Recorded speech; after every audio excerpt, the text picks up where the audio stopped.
اعوذ باللہ من الشیطان الرجیم بسم اللہ الرحمن الرحیم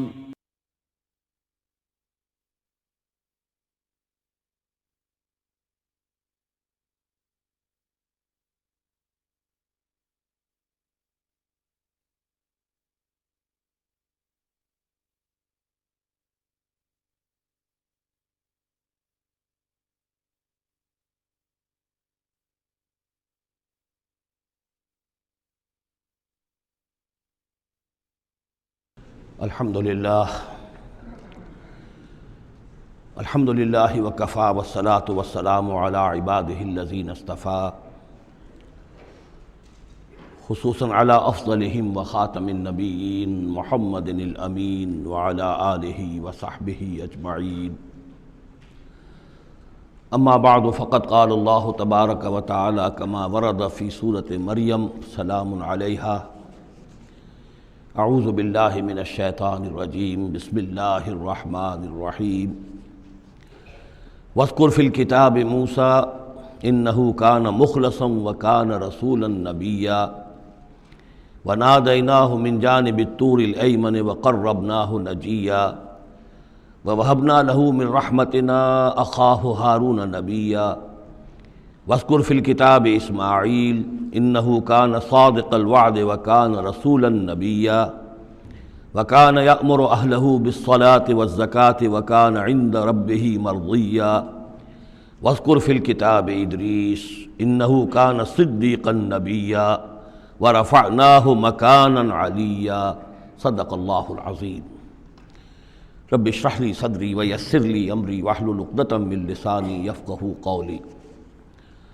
اللہم ربنا الہمنا رشدنا واعذنا من شرور انفسنا اللہم ارنا الحق حقا وارزقنا اتباعہ وارنا الباطل باطلا وارزقنا اجتنابہ اللہم ربنا آنس وحشتنا فی قبورنا وارحمنا بالقرآن العظیم اللہم اجعلہ لنا اماما ونورا وہدى ورحمہ اللہم ذکرنا منہ ما نسینا وعلمنا منہ ما جہلنا وارزقنا تلاوتہ آناء اللیل وآناء النہار واجعلہ لنا حجتا یا رب العالمین آمین۔ کل ہم نے سورہ مریم کا آغاز کر لیا تھا اور تقریباً نصف کا ہم ترجمہ کر چکے ہیں، لیکن یہ بات بیان ہونے سے رہ گئی کہ مکی اور مدنی صورتوں کے جس تیسرے گروپ میں اس وقت ہم ہیں، جس کی مکیات کا آغاز ہوا تھا سورہ یونس سے، تو اس میں 9 صورتیں ہم پڑھ چکے ہیں۔ جیسا کہ میں نے عرض کیا، وہ 9 صورتیں تین صورتوں کے سب گروپس کی شکل میں ہیں۔ ہر سب گروپ میں ایک جوڑا ہے جس کے اندر وہ نسبت زوجیت بتمام و کمال موجود ہے، اور ایک منفرد مزاج کی صورت ہے۔ سورہ یونس، سورہ ہود ایک جوڑے کی حیثیت سے، سورہ یوسف منفرد ہے، ایک ہی نبی کے حالات پر پوری صورت جو ہے وہ مشتمل ہے۔ پھر سورہ رعد اور سورہ ابراہیم یہ جوڑے کی شکل میں ہے۔ سورہ حجر یہ منفرد مزاج کی ہے، بلکہ اس پورے گروپ میں یہ اس اعتبار سے قدر مختلف نظر آتی ہے کہ اس کا انداز جو ہے وہ ابتدائی زمانے کی صورتوں کا ہے، مضامین کی مناسبت بھی انہی سے ہے۔ چھوٹی چھوٹی آیتیں ہیں، ردم جو ہے وہ بہت تیز ہے، صوتی آہنگ بہت نمایاں ہے، ڈیوائن میوزک جو ہے، جو ملکوتی غنا ہے، وہ اس میں بہت نمایاں ہے۔ پھر 3 صورتیں، سورہ نحل سب سے بڑی ہے اس سب گروپ میں، یہ منفرد مزاج کی ہے، لیکن اس کے بعد سورہ بنی اسرائیل اور سورہ کہف یہ ایک نہایت حسین و جمیل جوڑا ہے۔ اب پھر 3 صورتیں جو آ رہی ہیں، سورہ مریم، پھر سورہ طٰہٰ، سورہ انبیاء۔ یہاں بھی معاملہ وہی ہے کہ ان میں سے 2 صورتیں جو ہیں سورہ مریم اور سورہ انبیاء، ان میں بڑی گہری مشابہت ہے، اور یہ قصص النبیین کے انداز میں یہاں تذکرہ ہے انبیاء کرام کا، انباء الرسل کے انداز میں نہیں ہے۔ وہ جو انداز سورہ کہف، سورہ اعراف میں ہم نے دیکھا، سورہ ہود میں ہم نے دیکھا کہ رسول آئے، انہوں نے دعوت دی، قوم نے انکار کیا، قوم ہلاک کر دی گئی، یہ انداز جو انباء الرسل، ایام اللہ، اس کا نہیں ہے۔ لیکن یہ کہ ایک جو ہے اس سب گروپ میں منفرد صورت ہے، اور وہ ہے سورہ طٰہٰ۔ یہ اس اعتبار سے کہ تقریباً پوری ایک ہی رسول کے حالات پر مشتمل ہے، حضرت موسیٰ علیہ السلام۔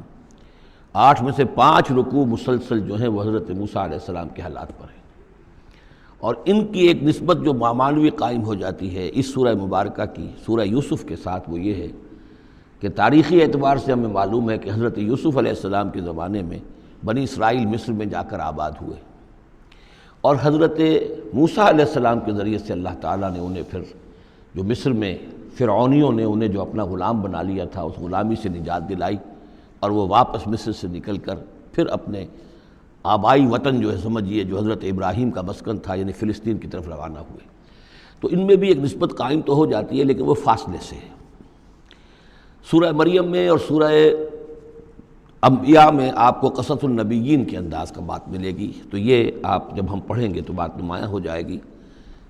سورہ مریم میں ہم نے اب تک جو پڑھا ہے، سب سے پہلے حضرت زکریا حضرت یحییٰ کا تذکرہ ہوا پہلے رکوع میں، دوسرا رکوع بہت طویل ہے، اس میں حضرت مریم اور حضرت عیسیٰ کا سلام علیہم ان کا تذکرہ ہوا ہے۔ تیسرے رکوع میں پھر حضرت ابراہیم علیہ السلام کا، اور ان کے ساتھ ہی پھر حضرت اسحاق اور حضرت یعقوب کا تذکرہ ہوا ہے۔ حضرت ابراہیم کے بارے میں کہا گیا کہ انہ کان صدیقا نبیّا۔ اب یہ ایک نئی ترکیب ہے کہ جو پہلی مرتبہ قرآن مجید میں آئی ہے، اور میں نے اسی لیے آج جو ہے کئی آیات تلاوت کی ہیں اگلے رکوع کی، کہ آپ یہ دیکھ سکیں کہ 2 کے بارے میں آ رہا ہے رسولا نبیّا، حضرت اسماعیل اور حضرت موسیٰ علیہ السلام رسولا نبیّا، انہ کان رسولا نبیّا، اور 2 ہی کے بارے میں آیا انہ کان صدیقا نبیّا، یعنی حضرت ابراہیم علیہ السلام اور حضرت ادریس علیہ السلام۔ تو اس میں فرق کیا ہے؟ ظاہر بات ہے کہ الفاظ مختلف ہیں، ترکیب مختلف ہے، تو یقیناً ان کا مفہوم جدا ہے، اگرچہ بہت ہی میرے علم کی حد تک کسی نے اس پر توجہ نہیں کی ہے، بلکہ ایک بہت بڑے عالم تھے جو مفسر قرآن بھی ہیں، ان سے جب میں نے تذکرہ کیا تو ان کا کہ کیا واقعی ایسا ہے، یعنی یہ کہ وہ تفسیر بھی لکھ چکے تھے لیکن انہوں نے توجہ نہیں کی۔ ہوتا یہ ہے کہ آدمی جب گزر جاتا ہے تیزی کے ساتھ، اگر کسی چیز کی توجہ نہیں ہوتی، کیا واقعی ایسا ہے کہ 2 کے بارے میں ہے رسول النبیہ اور 2 کے بارے میں ہے صدیق النبیہ؟ تو میں نے ان سے سوال کیا تھا کہ اس میں پھر کیا فرق ہے۔ اس کے لیے میں چاہتا ہوں کہ جو جس حد تک کہ مجھ پر وہ بات اللہ تعالیٰ نے منکشف فرمائی ہے وہ آپ پر بھی میں آپ کے ساتھ بھی شیئر کروں، کہ یہ جو ہم پڑھ چکے ہیں، ایک تو سورہ فاتحہ میں اہدنا الصراط المستقیم صراط الذین انعمت علیہم، راستہ ان کا ہمیں دکھا اور ان کے راستے پر چلا جن پر تیرا انعام ہوا۔ اس کی وضاحت سورہ نساء میں آئی، وَمَن يُطِعِ اللَّهَ وَالرَّسُولَ فَأُولَٰئِكَ مَعَ الَّذِينَ أَنْعَمَ اللَّهُ عَلَيْهِم مِّنَ النَّبِيِّينَ وَالصِّدِّيقِينَ وَالشُّهَدَاءِ وَالصَّالِحِينَ وَحَسُنَ أُولَٰئِكَ رَفِیقًا۔ یہ منعم علیہم جو ہیں، جن پر اللہ تعالیٰ کا انعام ہوا ہے، یہ جو جماعت ہے منعم علیہم کی، اس کے 4 درجات ہیں۔ اوپر سے چلیں گے تو انبیاء سب سے اوپر ہیں، پھر نیچے ان کے درجہ ہے صدیقین کا، پھر ان سے نیچے شہداء کا، اور پھر بیس لائن سمجھیے کہ وہ صالحین مومنین جو نیک دل مسلمان ہیں، مخلص ہیں، صادق القول ہیں، صادق الایمان ہیں، یہ گویا کہ بیس لائن ہے۔ نیچے سے چلیں گے تو اس بیس لائن سے اگر کوئی شخص ترقی کرے گا تو پھر درجہ اس کے لیے کیا ہے؟ شہادت کا ہے، اس کے اوپر ایک درجہ صدیقیت کا ہے، اور یہ آخری درجہ ہے، اس لیے کہ اس سے آگے نبوت کا جو درجہ ہے وہ اکتسابی نہیں ہے، وہ تو وہبی ہے، اور وہ دروازہ بھی اب بند ہو چکا، وہ ہمیشہ کے لیے وہ آؤٹ آف باؤنڈز ہے، اب نوع انسانی کے لیے وہ نبوت کا دروازہ بند ہو چکا۔ اس صدیقین اور شہداء کے درمیان کیا فرق ہوتا ہے، اس کو اب سمجھ لینا چاہیے، اور اس کو جدید سائیکالوجی کی 2 اصطلاحات کے حوالے سے آپ بڑی آسانی سے سمجھ سکیں گے۔ اللہ تعالیٰ نے عام طور پر انسانوں کو 2 مختلف مزاجوں پر بنایا ہے، ایکسٹروورٹس، انٹروورٹس۔ کچھ لوگ ہوتے ہیں کہ جو باہر کی دنیا سے انہیں زیادہ دلچسپی ہوتی ہے، کچھ کھیل کود میں، سیر میں، باغ، یہ وہ، باہر کی دنیا سے ملنا جلنا، لوگوں سے ملیں گے، وہ پبلک میں ہوں گے، مجلس میں ہوں گے تو زیادہ چہکیں گے، زیادہ خوش ہوں گے۔ کچھ لوگ برعکس مزاج کے ہوتے ہیں، وہ دروبین قسم کے لوگ ہوتے ہیں، انٹروورٹس۔ وہ اپنے خیالات ہی میں مگن رہتے ہیں، غور و فکر کرتے ہیں، سوچ بچار کرتے ہیں، انہیں تنہائی زیادہ پسند ہوتی ہے، تنہائی میں وہ زیادہ خوش رہتے ہیں۔ تو یہ ایکسٹروورٹس اور انٹروورٹس 2 مزاج ہیں بنیادی طور پر، اللہ تعالیٰ نے بنائے ہیں مختلف مزاج جو ہیں۔ اور ایک ہوتی ہے تیسری ایک کیفیت کہ جس میں یہ دونوں چیزیں بڑے توازن کے ساتھ ہو، ایمبیورٹ۔ یہ بہت شاذ ہوتا ہے، بہت شاذ ہوتا ہے، بہت کم لوگ ہوتے ہیں دنیا میں کہ جو واقعتاً اس میں توازن قائم کر سکیں، یا ادھر کا رجحان ہوگا یا ادھر کا رجحان ہوگا۔ تو جو یہ انٹروورٹس ہوتے ہیں جو غور و فکر کرتے رہتے ہیں، ان کے اندر جو ہے وہ یوں سمجھیے کہ فطرت کی جو اصل حقائق ہیں وہ کچھ زیادہ محفوظ رہتے ہیں ان کے غور و فکر کی وجہ سے۔ پھر وہ کائنات کے بارے میں بھی سوچتے ہیں، تو اس کائنات کی تمام آیات الہیہ بھی گویا کہ ان سے ہم کلام ہوتی ہیں، اشارے کرتی ہیں۔ یہ وہ لوگ ہوتے ہیں کہ جن تک گویا کہ وہ حقائق از خود روشن ہو چکے ہوتے ہیں ان تک، کہ جیسے ہم نے سورہ فاتحہ پڑھتے ہوئے کہا کہ کچھ لوگ ہوتے ہیں اپنی فطرت سلیمہ اور عقل سلیم کی رہنمائی میں یہاں تک تو پہنچ گئے کہ اللہ کو پہچان لیا، آخرت کو پہچان لیا، یہ بھی سمجھ لیا کہ اللہ ہی کی بندگی کرنی چاہیے، کیسے کریں یہ پتہ نہیں، اہدنا الصراط المستقیم، اب وہ راستہ مانگتے ہیں کہ ہمیں راستہ دکھا۔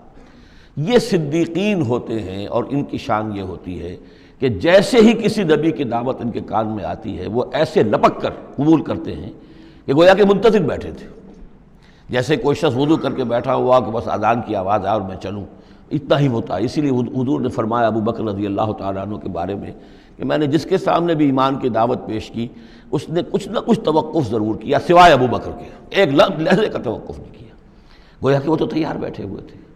البتہ جو ایکسٹروورٹس ہوتے ہیں وہ چونکہ ان کی توجہ نہیں ہوتی حقائق کی طرف، وہ دنیا میں مگن ہیں، کھیل کود میں ہیں، شکار میں ہیں، کشتیوں میں ہیں، ہنسی مذاق میں ہیں، گفتگوؤں میں لگے ہوئے ہیں، تو انہیں کچھ زیادہ غور و فکر کی ان کے اندر جو ہے طبیعت کے اندر میلان نہیں ہوتا اس کا، لہذا انہیں دیر لگ جاتی ہے نبی کی دعوت کو سمجھنے میں، اس کی طرف متوجہ ہونے میں۔ لیکن یہ ہے کہ جب ان کا توجہ ہو جاتی ہوتی بھی عام طور پہ جذباتی انداز میں ہوتی ہے، لیکن جب ان کی توجہ ہو جائے جذباتی انداز میں تو پھر یہ ہے کہ وہ چونکہ ہوتے ہیں ایکٹیو زیادہ ہوتے ہیں، لہذا وہ اپنی فعالیت کی وجہ سے آگے نکل جاتے ہیں، بظاہر وہ صدیقین سے آگے نکل جائیں گے فعالیت کی وجہ سے، اس لیے کہ وہ فعال زیادہ ہیں۔ اب اس کی مثال حضرت عمر ہے، حضرت حمزہ ہیں رضی اللہ تعالی عنہما، 6 سال لگ گئے۔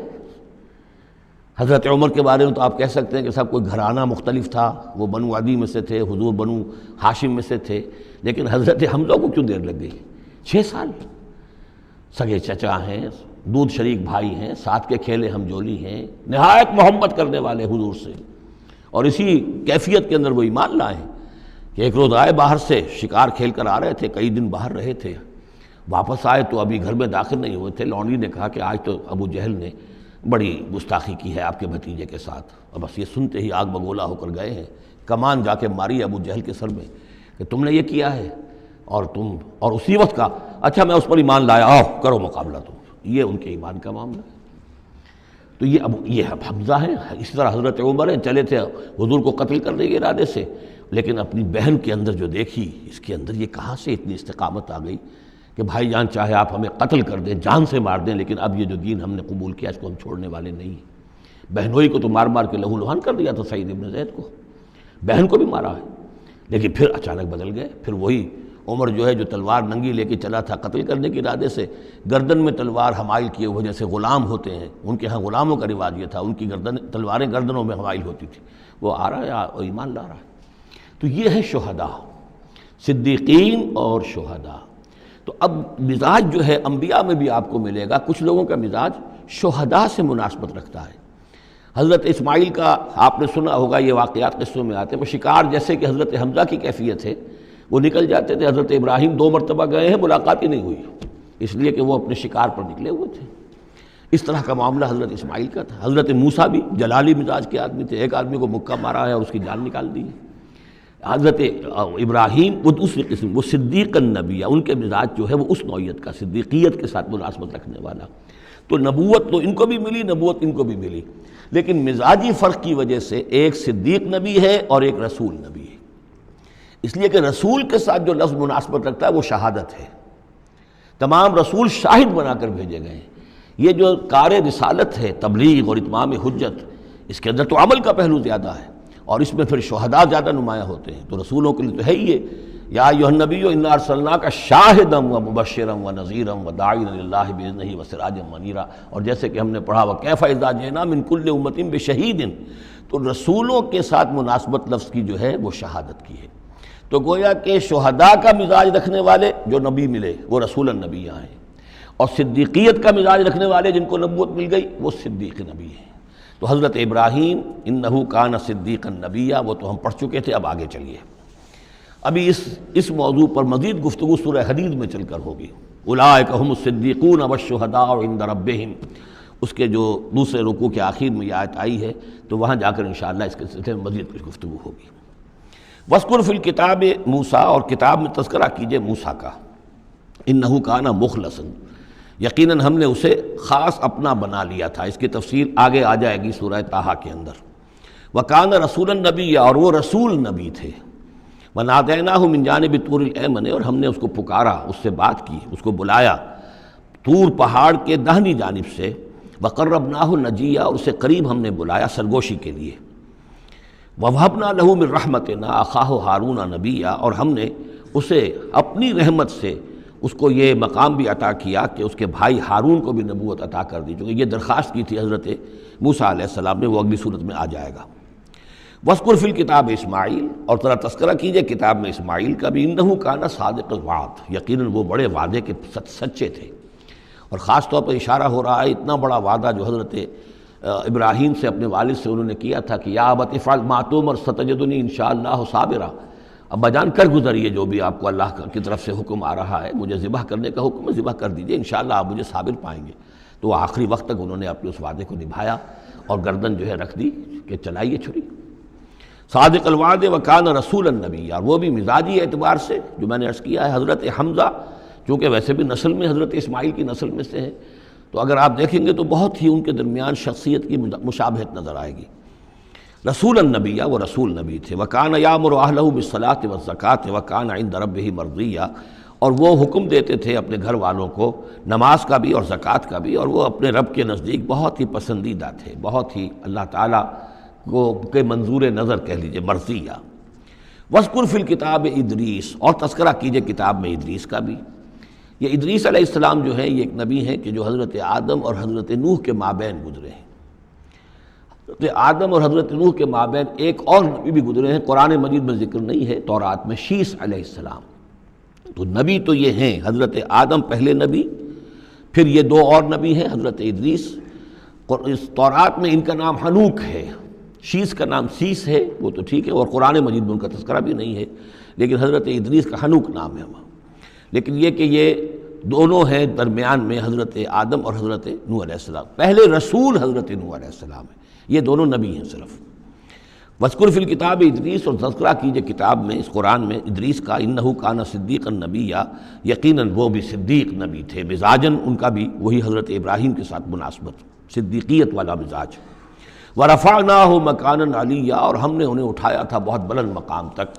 اب یہ اٹھانا جو ہے، ویسے تو بعض لوگوں کا خیال ہے کہ شاید وہ بھی حضرت عیسیٰ علیہ السلام کی طرح رفع سماوی ان کی ہوئی ہے، چوتھے آسمان میں حضور کی ان سے ملاقات ہوئی ہے شب معراج میں۔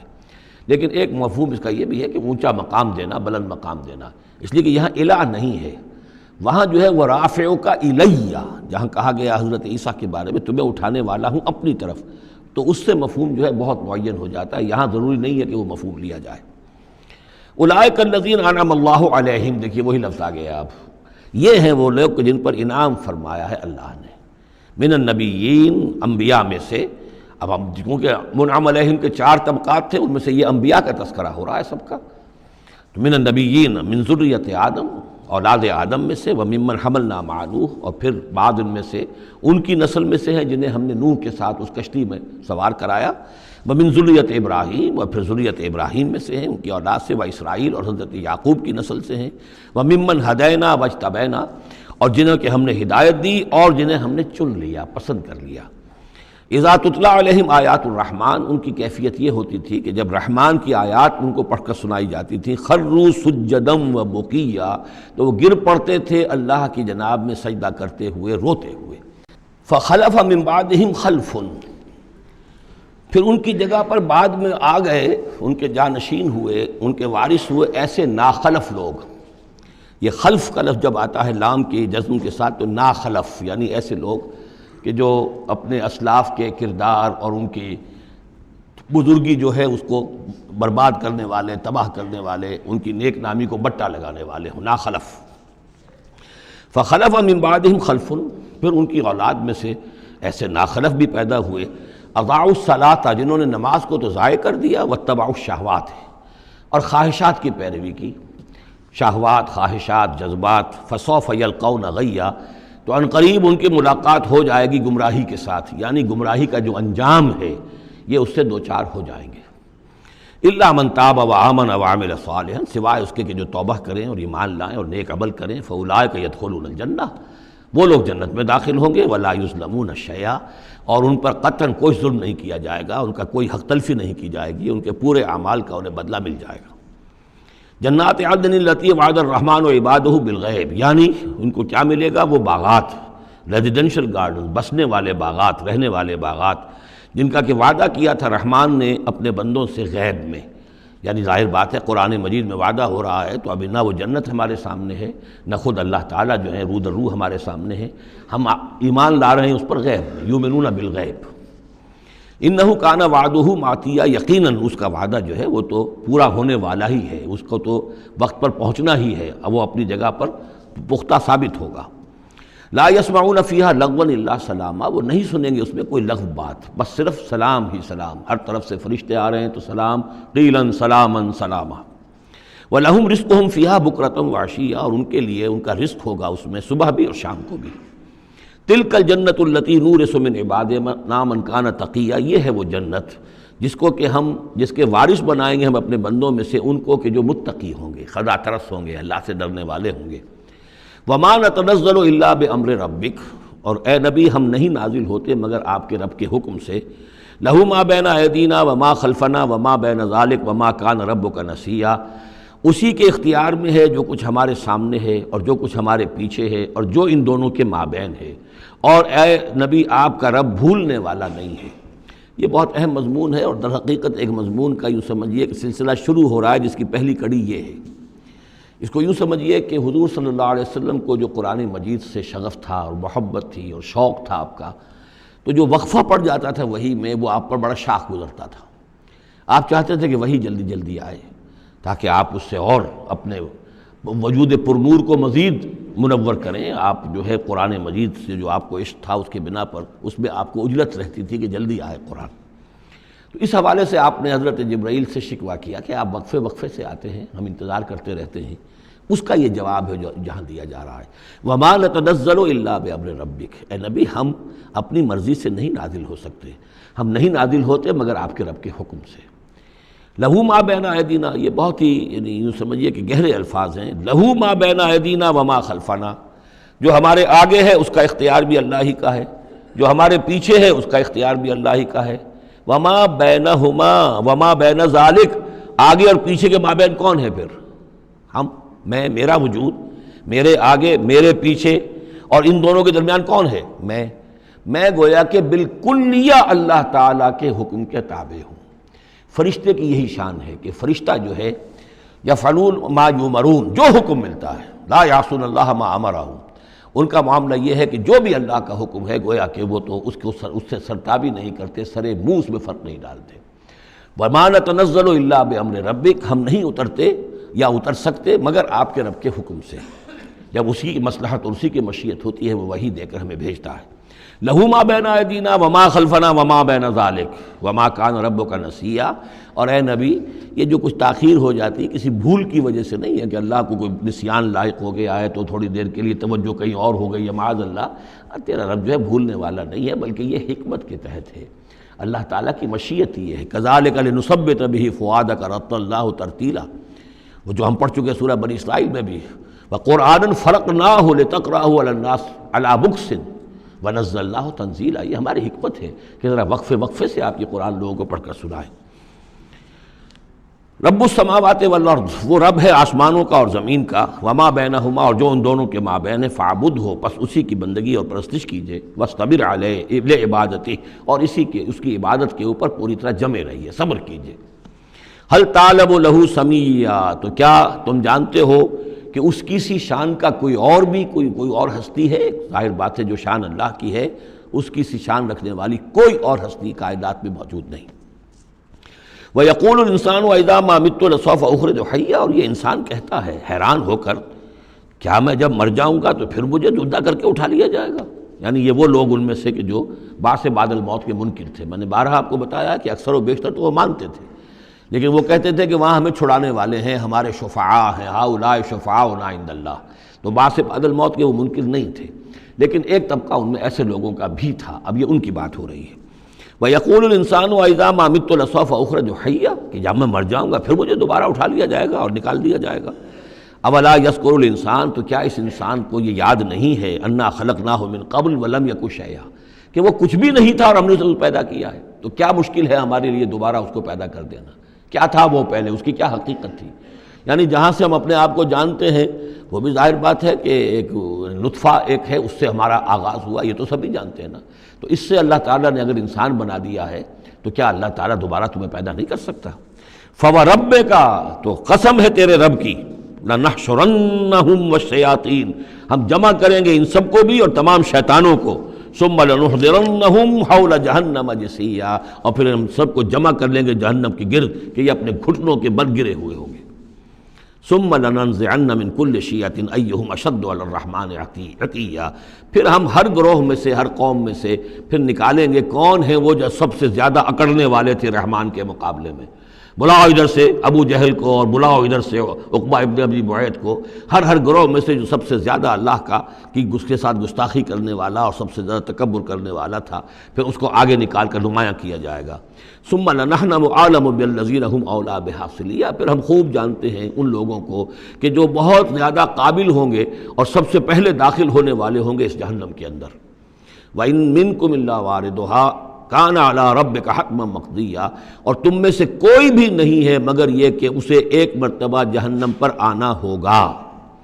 یہ فیصلہ ہے تیرے رب کا حتمی، طے شدہ، حتماً مقضیہ۔ اس کا جو مفہوم سمجھا گیا ہے میں اسے اتفاق کرتا ہوں کہ اصل میں وہ پل صراط جس کا تذکرہ جو ہے آئے گا سورہ حدید میں بھی اور پھر سورہ تحریم میں بھی، جس کو ہم پل صراط کہہ دیتے ہیں، الصراط ہے وہ، یہی صراط مستقیم جس پر ہم چل رہے ہیں، یہ عالم برزخ کے اندر جا کر اور قیامت کے دن جو ہے یہی پل صراط بن جائے گا اور یہ جہنم کے اوپر ہوگا۔ گویا کہ اس پر سے گزر کر لوگ داخل ہوں گے جنت کے اندر، تاکہ مشاہدہ کر لیں کہ اللہ تعالیٰ نے کس چیز سے ہمیں بچایا ہے۔ اور وہاں پر جو جہنمی ہے وہ ٹھوکریں کھا کھا کر اس میں گرتے جائیں گے کیونکہ ان کے پاس روشنی نہیں ہوگی۔ یہ مضمون جو ہے کھل کر آئے گا سورہ حدید میں اور سورہ تحریم میں۔ تو یہ فرمایا کہ آنا تو ہر ایک کو پڑے گا، ہر انسان کا گزر اس پر ہوگا، تاکہ اور اس میں یہ کہ یقیناً جو بچا لیے جائیں گے ان کے دل میں کس قدر اللہ تعالیٰ کی اس رحمت کا اور مغفرت کی قدر کتنی ہوگی کہ اللہ نے ہمیں کس انجام سے بچایا ہے۔ وَإِن مِّنكُمْ إِلَّا وَارِدُهَا كَانَ عَلَى رَبِّكَ حَتْمًا مَقْضِيًّا ثُمَّ نُنَجِّي الَّذِينَ اتَّقَوْا، پھر وہاں سے ہم نجات دے دیں گے، بچا کر لے جائیں گے ان لوگوں کو جنہوں نے کہ تقویٰ کی روش اختیار کی تھی دنیا میں، وَنَذَرُ الظَّالِمِينَ فِيهَا جِثِيًّا، اور چھوڑ دیں گے ظالموں کو اسی میں پڑے ہوئے، وہ وہاں پر پڑے جائیں گے، گرتے جائیں گے اور اہل ایمان اور اہل تقویٰ نکل جائیں گے۔ وَإِذَا تُتْلَىٰ عَلَيْهِمْ آيَاتُنَا بَيِّنَاتٍ، اور جب انہیں ہماری روشن آیات پڑھ کر سنائی جاتی ہیں، قَالَ الَّذِينَ كَفَرُوا لِلَّذِينَ آمَنُوا، تو کہتے ہیں یہ کافر لوگ اہل ایمان سے، اَيُّ الْفَرِيقَيْنِ خَيْرٌ مَقَامًا وَأَحْسَنُ نَدِيًّا، دونوں جماعتوں میں سے، دونوں گروہ میں سے کن کے مکان و مقام بہتر ہیں اور کن کی مجلسیں بہت اچھی ہیں۔ یعنی اے مسلمانوں دیکھو، تم اور تمہارے رسول محمد صلی اللہ علیہ وسلم اور ان کے گرد جو لوگ بیٹھے ہوتے ہیں، نہ ان کے پاس دنیاوی دولت ہے، نہ حیثیت ہے، نہ وجاہت ہے، ایک ہم ہیں۔ دیکھو ذرا ابو جہل کی مجلس جا کے دیکھو کتنی آباد ہے، بڑے بڑے چودھری لوگ آ کر اس کے پاس بیٹھتے ہیں۔ ذرا کہیں جا کر ولید بن مغیرہ کی چوپال دیکھو، اس کی چوپال جو ہے اس کی کیا شان ہے۔ تو یہ وہی بات جو کہ ہم سورہ کہف میں پڑھائے ہیں، جو دو افراد کے مابین مکالمہ ہوا تھا کہ اس نے کہا تھا کہ میرے پاس مال زیادہ، انا اکثر منک مالا واعز نفرا۔ اسی طرح انہوں نے کہا کہ ای الفریقین خیر مقاما واحسن ندیا، کہ دو گروہ دیکھ لو تمہارے سامنے ہیں، ایک معلوم ہوتا ہے کہ مفلس ہیں، قلاش ہیں، غلام لوگ ہیں، ان کے ساتھ بیٹھے ہوئے ہیں، بلال بیٹھا ہوا ہے، وہاں وہ ابو فقی بیٹھا ہوا ہے، یہ جو عمار ہے اور یہ فلاں ہے اور یہ یاسر ہیں، یہ لوگ ہیں۔ ادھر جا کر دیکھو وہ کتنی سج دھج کے ساتھ، شان و شوکت کے ساتھ ان کی محفلیں ہیں، کیا کچھ ساز و سامان ہے، کیسے قالین بچھے ہوئے ہیں۔ ای الفریقین خیر مقاما واحسن ندیا وکم اہلکنا قبلہم من قرن، اور ہم نے ان سے پہلے کتنی ہی قوموں کو ہلاک کیا ہے، ہم احسن و اساسا وریا، وہ ان سے بھی کہیں بڑھ کر تھے اپنے اساس البیت، اساس جس کو ہم اساسہ کہتے ہیں، ساز و سامان میں اور نام و نمود میں، شان و شوکت میں، ریا، ان کی شان و شوکت ان سے بھی کہیں بڑھ کر تھی، اور وہ ہلاک ہوئے۔ قوم عاد اور قوم سمود یہ سب کا، اور قوم شعیب۔ قل من کان فی الضلالۃ فلیمدد لہ الرحمن مدا، اے نبی ان سے کہہ دیجئے جو شخص بھی ضلالت میں، گمراہی میں ہے، تو اللہ کا یہ طریقہ ہے، قاعدہ ہے کہ اللہ تعالیٰ اسے پھر اور ڈھیل دیتا ہے، رسی دراز کرتا ہے، اس کو اور نعمتیں دے دیتا ہے۔ حتیٰ اذا رأوا ما یوعدون، یہاں تک کہ جب اچانک وہ وقت آ جائے گا کہ جس کے ان کو دھمکی دی جا رہی ہے، اما العذاب و اما الساعہ، یا تو دنیا میں عذاب آ جائے، عذاب ہلاکت، عذاب استحصال، یا قیامت، فسیعلمون، تب وہ جان لیں گے، من ہوا شر مکانا واضعف جندا، کہ کون ہے جو اپنے مقام اور مرتبے کے اعتبار سے بدتر ہے، اور کون ہے کہ جو لشکر اور اپنے لاؤ لشکر کے اعتبار سے کمزور تر ہے۔ اس وقت پتہ چلے گا کہ محمد زیادہ طاقتور تھے صلی اللہ علیہ وسلم، یا ابو جہل زیادہ طاقتور تھا۔ آخرت میں جا کر حقیقت کھل جائے گی۔ اس وقت تو یہ ایک سراب ہے، نظر آ رہا ہے، ایک ڈرامہ ہے، کھیل ہو رہا ہے، حقیقت جو ہوگی وہ منکشف ہو جائے گی اس دن۔ وَيَزِيدُ اللَّهُ الَّذِينَ اهْتَدَوْا هُدًى، اور اللہ تعالیٰ ان لوگوں کی ہدایت میں اضافہ کرتا ہے جو ہدایت کی راہ اختیار کرے۔ اللہ بڑھاتا ہے ان لوگوں کو ہدایت میں کہ جنہوں نے ہدایت اختیار کی۔ والباقیات الصالحات خیر عند ربک ثوابا وخیر مردا، اور یقیناً نیک باقی رہنے والے تو وہ نیک عمل ہے۔ یہ مال و دولت باقی رہنے والا نہیں ہے، یہ تو یہیں کی شے یہیں رہ جائے گی۔ باقیات الصالحات، بقا اگر ہے، دوام ہے انسان کے ساتھ، اس عالم آخرت میں جانے والی کوئی شے ہے تو باقیات الصالحات ہے، وہ تو نیک کام ہے۔ خیر عند ربک ثوابا، وہ یقیناً تیرے رب کے نزدیک بہت بہتر ہیں بدلے کے اعتبار سے بھی، وخیر مردا، اور اس اعتبار سے بھی کہ لوٹ کر جایا جائے ان کے پاس۔ جب ہم وہاں پہنچیں گے ہمیں اپنے اعمال جو ہیں وہاں منتظر ملیں گے، ان کی جزا، بلکہ یہ کہ کہا جائے گا یہ تمہارے اعمال ہی ہیں، ان کی شکل بدل گئی ہے۔ افرأیت الذی کفر بآیاتنا وقال لأوتین مالا وولدا، تو کیا تم نے دیکھا اس شخص کو جو ہماری آیات کا تو کفر کرتا ہے اور کہتا ہے مجھے تو لازماً ملے گا، مال بھی ملے گا اور اولاد بھی ملے گی۔ یہ وہی بات سمجھ لیجیے جو سورہ کہف میں آ چکی ہے کہ اس نے کہا تھا وَلَئِن رُدِدتُّ إِلَىٰ رَبِّي لَأَجِدَنَّ خَيْرًا مِنْهَا مُنْقَلَبًا، تم جو ہو جوتیاں پھٹکار رہے ہو یہاں پر بھی، تمہیں وہاں بھی کچھ نہیں ملنا۔ اگر واقعی آخرت ہو ہی گئی، اول تو مجھے گمان نہیں، میں نہیں سمجھتا کہ وَمَا أَظُنُّ السَّاعَةَ قَائِمَةً وَلَئِن رُدِدتُّ إِلَىٰ رَبِّي لَأَجِدَنَّ خَيْرًا مِنْهَا مُنْقَلَبًا، تو مجھے وہاں پر بھی اچھا ہی ملے گا جیسے یہاں اچھا ملا ہوا ہے۔ وہی اسی طرح یہ ہے کہ ان کا ہمیں تو وہاں پر بھی ملے گا، آخرت میں بھی بہت سا مال بھی ملے گا، اولاد بھی ملے گی۔ اطلاع الغیب، یہ دنیا بھی مراد ہو سکتی ہے لیکن میرے نزدیک آخرت ہی مراد ہے۔ اطلاع الغیب، کیا وہ غیب پر مطلع ہو چکا ہے، اس نے جھانک کر دیکھ لیا ہے غیب کو؟ ام اتخذ عند الرحمن عہدا، یا وہ کوئی رحمان سے عہد لے چکا ہے، پکا قول و قرار لے چکا ہے جس پر اس یقین سے کہہ رہا ہے کہ اسے تو مال بھی ملے گا اور اولاد بھی ملے گی۔ کلا، ہرگز نہیں۔ سنکتب ما یقول، جو کچھ یہ کہہ رہا ہے وہ ہم لکھ لیں گے تاکہ جواب دہی پوری کرنی پڑے کہ کیا کیا بکواس تم کیا کرتے تھے۔ وَنَمُدُّ لَهُ مِنَ الْعَذَابِ مَدًّا، اور پھر عذاب کے اندر ہم اس کے اضافہ کرتے چلے جائیں گے، عذاب کو اس کے لیے کھینچتے چلے جائیں گے۔ وَنَرِثُهُ مَا يَقُولُ، اور جو کچھ وہ کہہ رہا ہے اس کے وارث تو ہم ہوں گے، سارا مال دنیاوی سامان جو بھی کچھ ہے وہ تو ہماری وراثت میں آ جائے گا۔ وَيَأْتِينَا فَرْدًا، اور وہ جب آئے گا ہمارے سامنے ہماری عدالت میں پیش ہونے کے لیے تو ایک فرد کی حیثیت سے آئے گا، نہ اولاد ساتھ ہوگی، نہ مال، نہ خدم، نہ حشم، نہ قوم، نہ ہم نشین، نہ حاشیہ نشین، کوئی نہیں ہوگا۔ وَاتَّخَذُوا مِن دُونِ اللَّهِ آلِهَةً، انہوں نے اللہ کے سوا کچھ اختیار کر لیے ہیں اپنے معبود، لِيَكُونُوا لَهُمْ عِزًّا، تاکہ وہ ان کے مددگار بنے، ان کے لیے سہارا بنے، پشت پناہ بنے، اللہ کے ہاں انہیں کچھ چھڑا سکے عذاب سے۔ کلا، ہرگز نہیں۔ سَيَكْفُرُونَ بِعِبَادَتِهِمْ، وہ تو ان کی عبادت کا انکار کریں گے، جیسا کہ پہلے بھی آ چکا ہے، وہ فرشتے ہوں، اولیاء اللہ ہوں، انبیاء ہوں، حضرت عیسیٰ ہوں، شیخ عبد القادر جیلانی ہوں، کوئی بھی ہو، ان کا تو وہ تو کفر کرے گے، تم کیا کہہ رہے ہو، ہمیں تو معلوم بھی نہیں تھا کہ تم ہم سے دعائیں کرتے رہے اور ہمیں سمجھتے رہے کہ ہم تمہیں چھڑا لیں گے۔ سَيَكْفُرُونَ بِعِبَادَتِهِمْ، وہ انکار کریں گے ان کی عبادت کا۔ وَيَكُونُونَ عَلَيْهِمْ ضِدًّا، اور وہاں ان کے مخالف ہوں گے، انہیں وہاں پر پروسیکیوٹ کروائیں گے۔ أَلَمْ تَرَ أَنَّا أَرْسَلْنَا الشَّيَاطِينَ عَلَى الْكَافِرِينَ تَعُزُّهُمْ عَزًّا، کیا تم نے دیکھا نہیں کہ ہم کافروں پر شیاطین کو بھیجتے رہتے ہیں، یعنی یہ کہ یہ شیاطین جن جو ہیں یہ ان پہ حملہ آور ہوتے رہتے ہیں اور انہیں خوب ابھارتے رہتے ہیں گناہوں کے اوپر، اور انہیں اور سرکشی کے اوپر آمادہ کرتے رہتے ہیں۔ وجہ کیا ہے کہ خود انہوں نے شیطان کی رفاقت کو اختیار کی ہے۔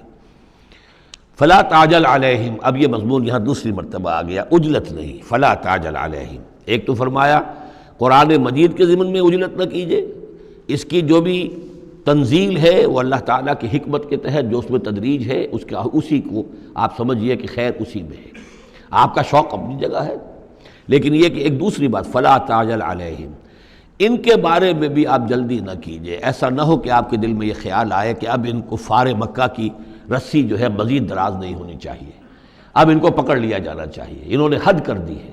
جس طریقے سے کہ حضور کو زج کیے ہوئے تھے وہ ہم دیکھتے چلے آ رہے ہیں سورہ انعام سے، لیکن اے نبی جلدی نہ کیجیے۔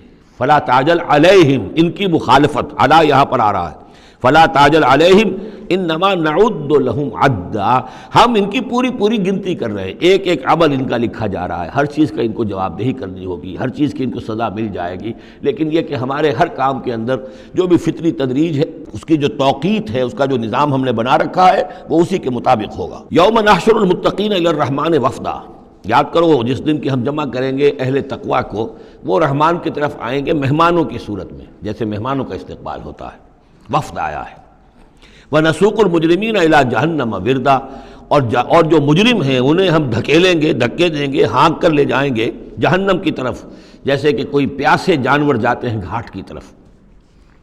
لا يملكون الشفاعة الا من اتخذ عند الرحمن عہدا، کسی کے بھی کوئی شفاعت کام نہیں آئے گی سوائے اس کے کہ جس نے رحمان کے پاس اپنا ایک مقام حاصل کر لیا ہے، یعنی ایک شخص جو ہے بنیادی طور پر اللہ کے ساتھ اس نے اپنا عہد نبھایا ہو، اللہ کی بندگی کر رہا ہو، کوئی خطائیں ہو گئی ہیں، کوئی غلطیاں ہو گئی ہیں، جیسے کوئی پھسل جاتا ہے، کوئی کمزور بھی ہوتا ہے انسان، ایسے لوگوں کے لیے تو شفاعت مفید ہو سکتی ہے، لیکن جو سرے سے اس عہد کی خلاف ورزی کر رہے ہوں، جو بجائے مشرق کے ان کا رخی مغرب کی طرف ہو، بجائے کعبے کے ان کا رخی جو ہے کسی اور شے کی طرف ہو، تو ظاہر بات ہے کہ ان کے لیے شفاعت نہیں ہے۔ وَقَالُوا اتَّخَذَ الرَّحْمَنُ وَلَدًا، اور انہوں نے ایک اور عقیدہ گھڑ لیا ہے کہ رحمان نے اپنے لیے اولاد اختیار کی ہے۔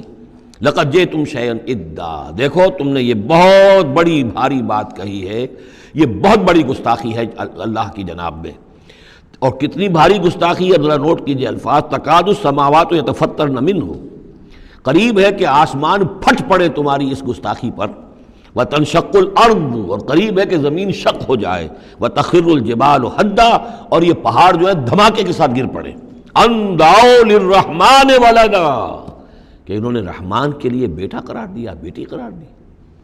مشرکین عرب نے فرشتوں کو خدا کی بیٹیاں بنا دیا، عیسائیوں نے حضرت مسیح کو خدا کا بیٹا بنا دیا، اور یہودیوں نے عزیر کو خدا کا بیٹا بنا دیا۔ ان دعوا للرحمن ولدا وما ينبغي للرحمن ان يتخذ ولدا، رحمان کے تو یہ شایان شان ہی نہیں ہے کہ وہ کسی کو اولاد بنائے۔ یہ اس کی وضاحت میں کر چکا ہوں کہ اولاد کی ضرورت اس کو ہوتی ہے جو خود فانی ہو، ہمیں معلوم ہے ہم مر جائیں گے، ہمارا نام و نشان مٹ جائے گا، اولاد کے ذریعے سے ہمارا نام زندہ رہے گا۔ یہ اصل میں ایک اپنی ہی تسلسل انسان سمجھتا ہے کہ میری ہستی کا تسلسل ہے، میری اولاد گویا کہ میرا اپنی بقا کی ایک شکل ہے، اس لیے کہ یہ انسان کے اندر ہے۔ مجھے یاد ہے جب ہم پڑھتے تھے کالج میں تو الفا ایک کمپنی ہوتی تھی لاہور میں، جو فائل کورز وغیرہ بناتی تھی نوٹ بکس کے، تو اس میں پیرامڈس کے عنوان سے جو بہترین الفاظ لکھے ہوئے تھے اب بھی مجھے یاد ہیں، still and resolute, calm and self-possessed, still and resolute. The pyramids echo unto eternity, the defiant cry of man's will to survive and conquer the storms of time. کہ یہ جو ان لوگوں نے فرائضہ نے اتنے بڑے بڑے پیرامڈز بنا دی، کائے کے لیے بنا دیے؟ تاکہ ہمارا نام رہے، ہم تو نہیں ہوں گے، نام رہے گا۔ تو گویا کہ انسان کے اندر ایک خواہش ہے بقا کی، وہ اپنا دوام چاہتا ہے، یہ اسے پتا ہے کہ میری ذاتی طور پر تو میرا دوام ہے، تو میں کوئی عمارت بنا دوں، میرا نام جو ہے اس کے حوالے سے دنیا کے اندر رہے۔ اور یہی معاملہ اولاد کا ہے کہ اولاد سے انسان کو سب سے زیادہ جو اس کو خواہش ہوتی ہے وہ اپنا بقا، اپنا تسلسل، وہ سمجھتا ہے کہ میری اپنی کنٹینیوٹی ہے کہ جو میری اولاد کے ذریعے سے۔ ظاہر بات ہے کہ اللہ ہمیشہ خود باقی رہنے والا ہے، تو اس کے شایان شان ہی نہیں ہے کہ وہ کسی کو اپنی اولاد بنائے، اسے کوئی ضرورت ہی نہیں ہے۔ تو تمہارے لیے ہے معاملہ کہ تم فانی ہو، لہذا تمہیں ضرورت ہے کہ کوئی تمہارا نام لیوا باقی رہے۔ وما ينبغي للرحمن ان يتخذ ولدا ان كل من في السماوات والارض الا آتي الرحمن عبدا، نہیں ہے کوئی بھی آسمانوں اور زمین میں کوئی بھی مگر یہ کہ وہ حاضر ہوگا رحمان کی عدالت میں بندے کی حیثیت سے، کسے باشد، جبکہ ہمیں معلوم ہے کہ محمد رسول اللہ صلی اللہ علیہ وسلم بھی حاضر ہوں گے تو بندے کی حیثیت سے، عبدہ ورسول، عبد۔ اور حضور فرماتے ہیں کہ اس روز میدان حشر میں لواء الحمد بیدی، میرے ہاتھ میں ہوگا حمد کا جھنڈا، اور اس روز جو میں حمد کروں گا اللہ کی وہ آج نہیں کر سکتا۔ اللہ تعالیٰ کی حمد بیان کریں گے محمد الرسول اللہ عدالت خداوندی میں کھڑے ہو کر۔ تو معلوم یہ ہوا کہ جو بھی آئے گا بندہ بن کر آئے گا، وہ عیسیٰ ہوں یا عیسیٰ ابن مریم انت قلت للناس اتخذونی وامي الہین من دون اللہ، یہ سوال کیا جائے گا کہ نہیں؟ تو فرمایا کہ ان کل من فی السماوات والارض، یقیناً کوئی نہیں ہے آسمانوں اور زمین میں، الا آت الرحمن عبدا، مگر وہ رحمان کی خدمت میں آئے گا، حاضر ہوگا بندے کی حیثیت سے۔ لقد احصاہم، اس نے ان سب کی گنتی کی ہوئی ہے، ان کا پورا احاطہ کیا ہوا ہے، کوئی چھپ نہیں رہے گا، کہیں بچ کر نہیں رہ جائے گا۔ وعدہم عدا، اور ہم نے پوری گنتی رکھی ہوئی ہے۔ وکلہم آتی ہے یوم القیامت فردا، اور قیامت کے دن یہ سب کے سب آئیں گے تو ایک فرد کی حیثیت سے، انڈیویجول کیپیسٹی میں محاسبہ ہوگا۔ نہ ماں باپ ساتھ ہوں گے کوئی شفاعت کرنے کے لیے، کوئی گڑ گڑانے کے لیے، نہ اولاد ہوگی، نہ شوہر کے ساتھ جوری ہوگی، نہ جورو کے ساتھ شوہر ہوگا، کچھ نہیں۔ ہر ایک شخص نفسی نفسی، اپنی جان۔ وَكُلُّهُمْ آتی ہے یوم القیامت فردا، میری جو کتاب ہے سابقہ اور موجودہ مسلمان امتوں کا ماضی، حال اور مستقبل، اس میں ایک چیپٹر ہے قرآن کا قانون عذاب، کہ عذاب جو قوموں کے اوپر آتا ہے وہ دنیا میں آتا ہے، آخرت کا عذاب جو ہے وہ افراد کے لیے ہے۔ محاسبہ اجتماعی جو ہوتا ہے وہ اللہ کا دنیا میں ہوتا ہے، لیکن آخرت کا حساب وہ جو ہے محاسبہ انفرادی ہے۔ ان الذین آمنوا وعملوا الصالحات سیجعل لهم الرحمن ودا، یقیناً جو لوگ ایمان لائے اور جنہوں نے نیک عمل کیا، ان قریب رحمان ان کے لیے محبت پیدا کر دے گا، یعنی لوگوں کے دلوں میں محبت ڈال دے گا۔ یہی ابو بکر ہوں گے جن کا نام کس تعظیم سے لوگ لیا کریں گے، کس محبت سے لیا کریں گے۔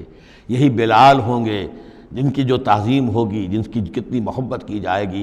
ابھی ذرا وقت ہے، کٹھن ہے۔ سیجعل لهم الرحمن ودا، حدیث میں بھی آتا ہے کہ اللہ تعالیٰ جو ہے اپنے کسی بندے سے محبت کرتا ہے تو پہلے فرشتوں کو، جبرائیل سے کہا جاتا ہے کہ میں اپنے اس بندے سے محبت کرتا ہوں، اعلان کر دو۔ وہ فرشتوں میں اعلان کرتے ہیں، ان کے دل میں اس کی محبت ڈال دی جاتی ہے، پھر وہ عام دنیا میں اور لوگوں کے اندر اس کی ایک محبت ڈال دی جاتی ہے۔ فَإِنَّمَا يَسَّرْنَاهُ بِلِسَانِكَ، یہ آیت بڑی اہم ہے۔ تو ہم نے اس قرآن کو یسرنا ہو، اس کو قرآن کو آسان کر دیا ہے، بلسان کا، آپ کی زبان پر یا آپ کی زبان کے ساتھ، یعنی عربی زبان میں۔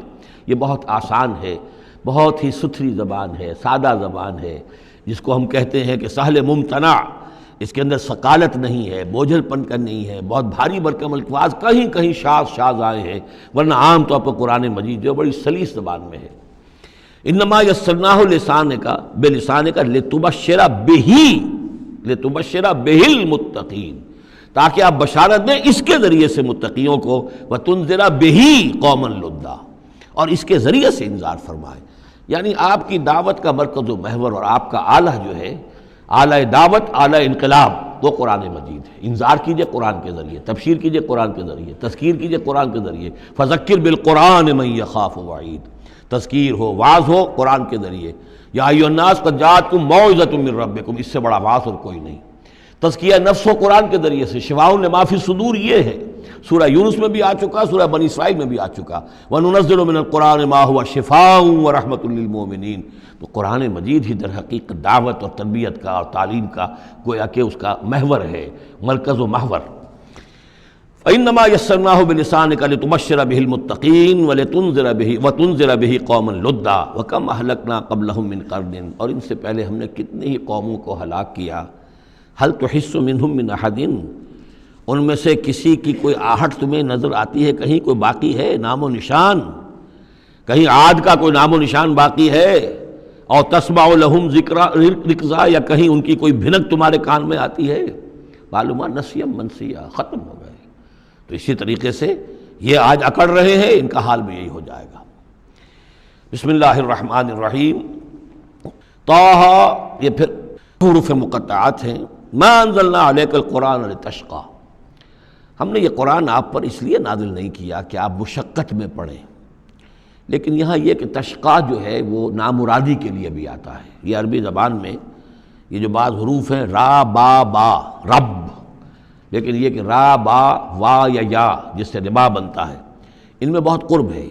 اس طرح شین قاف یا اور شین قاف قاف، شق، مشقت، تشقی، یہ بھی معنی ہے اس کے، لیکن یہ کہ زیادہ میرے نزدیک راجح معنی یہ ہے، اے نبی ہم نے یہ قرآن اس لیے نہیں نکالا کہ آپ ناکام ہوں، یہ اصل میں حضور کے لیے بڑی خوشخبری ہے، کامیابی آپ کے قدم چومے گی۔ یہ قرآن قول فصل بن کر نازل ہوا ہے، آپ ناکام نہیں ہوں گے، آپ جو ہے پوری طریقے سے اپنے اس مشن کے اندر کامیاب ہوں گے۔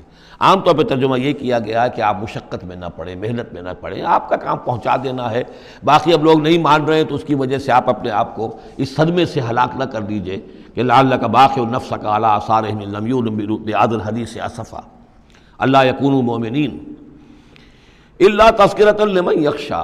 یہ تو صرف یاد دہانی ہے ان لوگوں کے لیے جن میں کچھ خوف خدا ہے۔ تنزیلا ممن خلق الارض والسماوات العلی، اس کی تنزیل ہے اس ہستی کی طرف سے جس نے بنایا ہے، پیدا کیا ہے زمین کو بھی اور بلند آسمانوں کو۔ الرحمن، وہ رحمان ہے، علی العرش استویٰ، کہ جو عرش پر متمکن ہے۔ لہ ما فی السماوات وما فی الارض وما بینہما، اسی کا ہے، اسی کی ملکیت ہے جو کچھ کے آسمانوں میں ہے اور جو کچھ کے زمین میں ہے اور جو ان دونوں کے مابین ہے۔ وما تحت الثریٰ، اور جو زمین کے سب سے نچلے طبقے کے نیچے ہے۔ یہ سرا جو ہے گیلی زمین، اور گیلی زمین کے نیچے جو کیا ہے زمین کے اندر، وہ بھی سب اللہ کا ہے۔ وَإِن تَجْهَرْ بِالْقَوْلِ، اور اگر تم بلند آواز سے کوئی بات کرو دعا کرتے ہوئے اللہ تعالیٰ کے ساتھ یا کچھ اور مناجات کرتے ہو، فَإِنَّهُ يَعْلَمُ السِّرَّ وَأَخْفَى، بلند کرو گے تب بھی وہ تو سنتا ہے، لیکن وہ تو جانتا ہے سر کو بھی اخفا کو بھی، ہر چھپی ہوئی بات کو اور نہایت مخفی بات کو۔ اخفا جو ہے باب یوں سمجھیے کہ افعل التفصیل، سب سے چھپی ہوئی چیز اس کو جانتا ہے۔ اللہ لا الہ الا ہو، وہ اللہ ہے جس کے علاوہ کوئی معبود نہیں۔ لہ الاسماء الحسنی، تمام اچھے نام اسی کے ہیں۔ اب یہاں سے شروع ہو گیا حضرت موسیٰ علیہ السلام کا قصہ۔ وَهَلْ أَتَاكَ حَدِيثُ موسیٰ، اور کیا تم تک پہنچ چکی ہے موسیٰ کی خبر، موسیٰ کے حالات۔ اذ رأى نارا، جب وہ مدین سے واپس آ رہے تھے اپنی اہلیہ کے ساتھ تو انہوں نے دیکھا کہ کچھ آگ ہے۔ اذ رأى نارا، رات، اندھیری رات تھی، سردی کا موسم تھا، تو یہ کہ شاید راستہ بھی اس وقت کچھ گم سا ہو گیا تھا۔ دیکھا آگ ہے۔ رأى نارا فقال لأہلہ، انہوں نے کہا اپنے گھر والوں سے، امکثوا، آپ ذرا ٹھہریے یہاں پر انتظار کریں، انی آنست نارا، مجھے آگ نظر آئی ہے، لعلی آتیکم منہا بقبس، یہ بھی ہو سکتا ہے کہ میں وہاں سے کوئی چنگاری لے آؤں تاکہ یہاں ہم آگ روشن کر لیں تو سردی میں اس کو آگ کو تاپ بھی سکیں گے۔ اور اجد علی النار ہدی، یا جو آگ کی جگہ پر میں پہنچوں تو وہاں سے مجھے رہنمائی بھی مل جائے کہ صحیح راستہ کون سا ہے، ہم کسی غلط راستے پر تو نہیں بھٹک آئے۔ فلما اتاہا، جب پہنچے اس آگ کے قریب، نودی یا موسیٰ، تو آواز آئی، ندا کی گئی، اے موسیٰ انی انا ربک، یہ جسے تم آگ سمجھ کر آئے ہو، اس آگ کے پردے میں تو خود میں ہوں، میں تیرا رب ہوں، انی انا ربک، میں تیرا پروردگار ہوں۔ فخلع نعلیک، اپنی جوتیاں اتار دو، انک بالوادی المقدس طویٰ، اس لیے کہ اس وقت تم ایک بڑے پاک وادی میں، مقدس میں، طویٰ میں ہو۔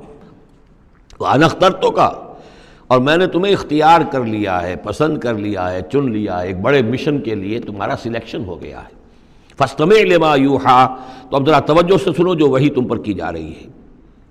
اننی انا اللہ لا الہ الا انا، یہ مقام اس اعتبار سے قرآن مجید میں بہت منفرد ہے کہ جو انانیت کبریٰ ہے، اللہ کی انانیت کبریٰ جس طرح ان الفاظ میں قرآن مجید میں ظاہر ہوئی ہے، میرے علم کی حد تک کوئی دوسرا مقام نہیں ہے۔ یہ علامہ اقبال نے یہ الفاظ استعمال کیے نا کہ ایک تو ہماری انائے صغیر ہے، دی اسمال ایگو، میں، ایک ہے بڑی ego, the great I am, the infinite ego, وہ اللہ کی جو انا ہے، انائے کبیر، اس انائے کبیر کا جس طرح سے ظہور ہوا ہے قرآن مجید میں اس مقام پر اور کس جگہ نہیں۔ اننی انا اللہ لا الہ الا انا، یقیناً میں ہی ہوں، میں ہوں اللہ اور میرے سوا کوئی معبود نہیں۔ فاعبدنی، بس میری ہی بندگی کرو، میری ہی پرستش کرو۔ واقم الصلاۃ لذکری، اور نماز قائم رکھو میری یاد کے لیے۔ ان الساعۃ آتیۃ، اور یہ بات بھی یاد رکھو قیامت آ کر رہے گی۔ اکاد اخفیہا، میں اسے مخفی رکھوں گا۔ لتجزی کل نفس بما تسعی، تاکہ بدلہ مل جائے ہر شخص کو، ہر جان کو جو کچھ کہ اس نے کوشش کی ہو۔ فلا یصدنک عنہا من لا یؤمن بہا، تو دیکھنا تمہیں کہیں روگرداں نہ کر دیں وہ لوگ کہ جو اس پر ایمان نہیں رکھتے، جو آخرت کو نہیں مانتے، کہیں تمہیں بھی آخرت سے برگشتہ نہ کر دیں یا نماز سے برگشتہ نہ کر دیں۔ یہ عنہا کی ضمیر دونوں طرف جا سکتی ہے۔ واتبع ہواہ، وہ لوگ کہ جو اس سے آخرت سے خود جو ہے روگردان ہے اور جنہوں نے کہ اپنی خواہشات کی پیروی کی ہوئی ہے، فتردا، تو تم بھی ہلاک ہو جاؤ گے اور تم بھی گڑھے میں گرو گے۔ وما تلک بیمینک یا موسیٰ، اور اے موسیٰ تمہارے یہ داہنے ہاتھ میں کیا ہے؟ قال ہی عصای، کہا یہ میرا عصا ہے، اتوکأ علیہا۔ اس میں نکتہ نکالا ہے مفسرین نے کہ دیکھیے جو اللہ تعالیٰ سے مخاطبت اور مکالمے کا جو ایک ذوق حاصل ہو رہا ہے، تو جواب اتنا ہی کافی تھا یہ میرا عصا ہے، لیکن آگے بڑھا رہے ہیں بات کو، یہ میرا عصا ہے، اتوکأ علیہا، میں اس پہ ذرا ٹیک لگا لیا کرتا ہوں، واحش بہا علی غنمی، اور میں اپنی بکریوں کے لیے اس سے پھر پتے جھاڑتا ہوں درختوں سے، وَلِيَ فِيهَا مَآرِبُ أُخْرَى، اور میرے اور بھی بہت سے کام ہیں جو اس لاٹھی سے، اس عصا سے میں لیتا ہوں۔ قال القها یا موسیٰ، فرمایا ذرا ڈال دو زمین پر اس کو اے موسیٰ، فالقاها، تو انہوں نے ڈال دیا، فَإِذَا هِيَ حَيَّةٌ تَسْعَىٰ، تو وہ تو دیکھتے ہی دیکھتے ایک سانپ بن گیا، چلتا ہوا دوڑتا ہوا۔ قال خذها ولا تخف، ایک دوسرے مقام پر آپ دیکھیں گے کہ حضرت موسیٰ پر اتنا خوف طاری ہوا کہ پیٹھ موڑ کر بھاگے وہاں سے، وَلَّا مُدْبِرًا، وہاں سے بھاگے، لیکن یہ کہ اللہ نے فرمایا موسیٰ ڈرو نہیں، واپس آؤ اور اس کو پکڑو، یہاں وہ تفصیل نہیں ہے۔ قال خذها ولا تخف، فرمایا اس کو پکڑ لو اور ڈرو نہیں، سنعیدها سیرتها الاولی، ہم اسے لوٹا کر واپس لے جائیں گے اس کی پرانی شکل پر، پرانی سیرت پر۔ وَاضْمُمْ يَدَكَ إِلَىٰ جَنَاحِكَ، اور ذرا اپنا ہاتھ جو ہے وہ اپنی بغل کے ساتھ ملاؤ، تخرج بیضاء، پھر جب نکالو گے تو وہ نکلے گا بالکل سفید ہو کر روشن، من غیر سو، بغیر اس کے کہ اس میں کوئی بیماری پیدا ہوئی، وہ برس نہیں ہوگا، اس میں برس نہیں بلکہ یہ کہ بغیر کسی مرض کے وہ چمکتا ہوا ہوگا سفید۔ آیتن اخری، یہ دوسری نشانی ہے۔ تو یہ دو نشانیاں ہم نے تمہیں دی ہیں، لنریک من آیاتنا الکبریٰ، تاکہ ہم دکھائیں تمہیں اپنی بڑی نشانیاں، ان میں سے کچھ نشانیاں، یہ دو نشانیاں ہم نے دی ہیں۔ اذهب الی فرعون انہ طغیٰ، اب جاؤ فرعون کی طرف، وہ بہت سرکش ہو گیا ہے، اس کی سرکشی جو ہے وہ اب حد سے تجاوز کر رہی ہے، تو جاؤ اور اسے دین کی دعوت دو، خیر کی دعوت دو، اور خاص طور پر یہ بھی کہو کہ بنی اسرائیل پر ظلم نہ کرے، اور اسے انہیں واپس جانے دے جہاں سے وہ آئے تھے، فلسطین سے۔ قال رب اشرح لی صدری، یہ دعا بڑی اہم ہے، ہر شخص کو یاد ہونی چاہیے، جو بھی کوئی بھی دین کی دعوت کا کام کرنا چاہے تو اس کے لیے یہ دعا جو ہے اس کو یاد کرنا۔ حضرت موسیٰ نے دعا کی، پروردگار میرے ذرا سینے کو کھول دے اس کے لیے، اس کام کے لیے، اس بڑے مشن کے لیے جو میرے حوالے کر رہا ہے، ویسر لی امری، اور یہ بھاری کام جو ہے اسے میرے لیے آسان کر دے، واحلل عقدۃ من لسانی، اور میری زبان میں لکنت ہے، اے پروردگار اس لکنت کو، اس عقدے کو کھول دے، یفقہوا قولی، تاکہ وہ میری بات اچھی طرح سمجھ سکیں۔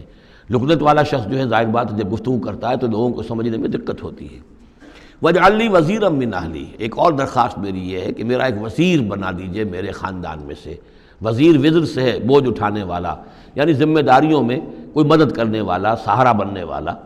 تو وَاجْعَلْ لِي وَزِيرًا مِّنْ أَهْلِي، میرے اپنے خاندان میں سے ہارون اخی، اور خود اس سجسٹ کر دیا میرے بھائی ہارون کو اس کام میں، اشدد بہ اذری، اس کے ذریعے سے میری قبر کو مضبوط کر دے، اور اشرکہ فی امری، واشرکہ فی امری، اسے میرے اس کام میں شریک کر دے، کہ نسبحک کثیرا، تاکہ ہم دونوں مل کر پھر تیری تسبیح کریں کثرت کے ساتھ، ونذکرک کثیرا، اور تیرا ذکر کریں کثرت کے ساتھ، انک کنت بنا بصیرا، یقیناً پروردگار تو ہمیں دیکھ رہا ہے ہمارے حالات سے، کا تو خود جو ہے وہ چشمدید گواہ ہے۔ قال قد اوتیت سؤلک یا موسیٰ، فرمایا کہ ٹھیک ہے موسیٰ، گرانٹڈ، یور ریکویسٹ گرانٹڈ، قد اوتیت سؤلک یا موسیٰ، اے موسیٰ جو تم نے سوال کیا، جو درخواست کی، وہ سب ہم نے منظور کی۔ وَلَقَدْ مَنَّا عَلَيْكَ مَرَّةً أُخْرَىٰ، اور ہم نے تو تم پر ایک مرتبہ اور بہت بڑا احسان کیا تھا۔ اِذْ أَوْحَيْنَا إِلَىٰ أُمِّكَ مَا يُوحَىٰ، جبکہ ہم نے تمہاری ماں کو وحی کی تھی جو تمہیں وحی کی جا رہی ہے۔ اب تمہیں ہم بتا رہے ہیں کہ ہم نے اس وقت کیا وحی کی تھی۔ وہ وحی کیا تھی؟ کیونکہ اس زمانے میں بھی طے تھا کہ تمام جو ہے بنی اسرائیل میں جو بیٹا بھی پیدا ہو اس کو قتل کر دیا جائے، صرف بیٹی کو زندہ رکھا جائے۔ تو بھی حضرت موسیٰ علیہ السلام کی جو والدہ ہیں ان کو اللہ تعالیٰ نے یہ حکم الہام کے ذریعے سے یا وحی کے ذریعے سے جو بھی تھا وہ بھیج دیا تھا۔ اب کہہ دیا تھا اقذفیہ فی التابوت، کہ اس کو ذرا ایک صندوق میں بند کرو، فاقذفیہ فی الیم، اور پھر اسے دریا میں ڈال دو، فلیلقہ الیم بالساحل، دریا اسے ساحل پر لے جائے گا، ساحل پر رکھ دے گا۔ یاخذہ عدو لی و عدو لہ، اور پھر وہاں وہ شخص اس کو پکڑ لے گا، اس کو لے لے گا، اس صندوق کو، اور صندوق میں جو بچہ ہے اس کو، جو میرا بھی دشمن ہے اس کا بھی دشمن ہے۔ لیکن یہ کہ ہم بچائیں گے۔